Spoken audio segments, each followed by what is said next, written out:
మూడు కేజీలు చెప్తా ఏడొద్దులే మో దగ్గుంది ఎవరు తినారమ్మా.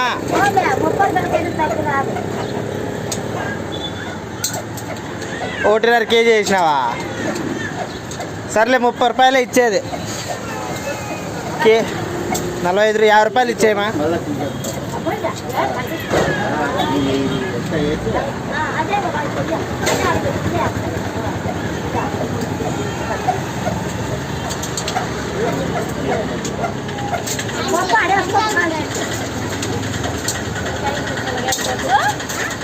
తక్కువ ఉంది గుత్తి